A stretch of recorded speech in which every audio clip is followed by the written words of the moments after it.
मैं हूं आपके साथ राज सिंह। आप देख रहे हैं न्यूज पेज हिंदी। पश्चिम बंगाल इस वक्त जल रहा है। जी हां, आप बिल्कुल सही सुन रहे हैं। मुर्शिदाबाद में बीते दिनों पश्चिम बंगाल में वक्फ बिल को लेकर ज़बरदस्त हंगामा हुआ। हंगामा इतना हुआ कि 3 लोगों की जान चली गई। इस पर अब जमकर राजनीति भी हो रही है और ममता सरकार को बीजेपी घेर रही है।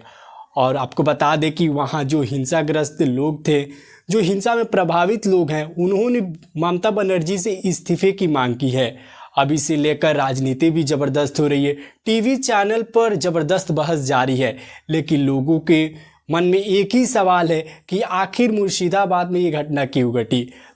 आपको बता दें कि बीते दिनों केंद्र की मोदी सरकार ने राज्यसभा और लोकसभा से वक्फ बिल पास कर लिया था, जिसे लेकर अलग अलग क्षेत्रों में विरोध प्रदर्शन हो रहा है। इसी को लेकर मुर्शिदाबाद में भी प्रदर्शन हो रहा था, जिसे जहां पर लेकर आरोप है कि बांग्लादेश से आए मुसलमानों ने मुर्शिदाबाद में उत्पात मचाया, जिसमें 3 लोगों की जान चली गई। आपको बता दें कि ऐसा भी आरोप है कि इन दंगाइयों ने अलग अलग हिंदुओं के घर में जाकर लूटपाट की और कई लाख के जेवर, पैसे और फर्नीचर के सामान यहाँ तक के लूट कर लेकर चले गए। आपको बता दें कि इसे लेकर बीजेपी काफ़ी हमलावर है। बताते कि बीएसएफ के जवान अलग अलग हिस्सों में जहाँ हिंसाग्रस्त इलाका वहाँ पर बीएसएफ के जवान तैनात है।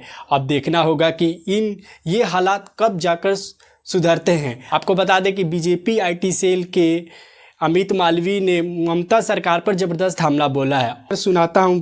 दरअसल अमित मालवीय ने लिखा है कि जब अपने ही देश में लोग पलायन के लिए मजबूर हो जाएं, तो समझ लीजिए कि प्रदेश शासन अपना राज धर्म निभाने में नाकाम रहा। पहले देश का विभाजन हुआ, फिर कश्मीरी हिंदुओं का विस्थापन और अब पश्चिम बंगाल के मुर्शिदाबाद से हो रहा पलायन। ये सब कई गंभीर सवाल खड़े करते हैं। घुसपैठ, तुष्टीकरण, वोट बैंक की राजनीति और दंगे क्रोनोलॉजी समझिए, जवाब अपने आप मिल जाएगा। आपको बता दें कि उन्होंने एक टीवी डिबेट का कोट करके एक वीडियो शेयर करके इन्होंने ये अमित मालवीय ने ये पोस्ट शेयर किया है।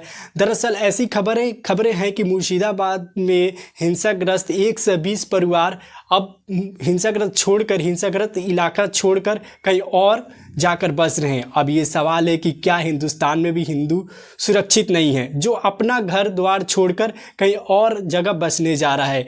इस पर ज़बरदस्त बवाल मचा हुआ है। लेकिन मैं ये सवाल ओवैसी को लेकर आया हूँ। दरअसल ओवैसी से जब पत्रकारों ने पूछा कि मुर्शिदाबाद में ये जो हिंसा हुई, इस पर आप क्या बोलेंगे, तो उन्होंने कहा कि मुर्शिदाबाद में जो हिंसा हुई वहाँ की सरकार देखेगी। ममता बनर्जी और वहाँ के शासन सक्षम है इसे निपटने के लिए। और साथ ही उन्होंने कहा कि मैं इसका प्रवक्ता नहीं हूँ।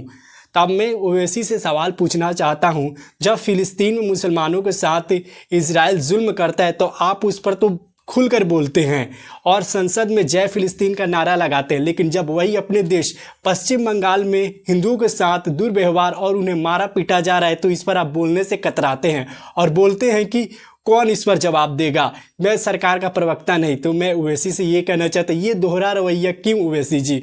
इस पर भी आपको खुलकर बोलना चाहिए। और ममता बनर्जी के शासन व्यवस्था, कानून व्यवस्था पर आपको भी सवाल पूछना चाहिए, लेकिन अपने वोट बैंक के चलते आप सवाल नहीं पूछना चाहते। वहीं कांग्रेस की बात करें, कांग्रेस के कोई भी दिग्गज नेता अब तक इस पूरे मामले पर कुछ बोलने को तैयार नहीं है। दबे जुबान में हाँ, भले उन्होंने ये बोला है कि ये गलत है, लेकिन कोई भी अभी कुछ बोलने के लिए साफ तौर पर ममता सरकार से ये जवाब मांगने में कोई भी सक्षम नहीं नजर आया। लेकिन अगर हम यही बात करें बीजेपी शासित राज्य में अगर ये हो जाता तो पता ना क्या हो जाता। तो ये बड़ा सवाल है कि आखिर कब तक वोट बैंक की राजनीति की जाएगी अपने देश में, हिंदू मुस्लिम को लेकर कब तक लड़ाया जाएगा।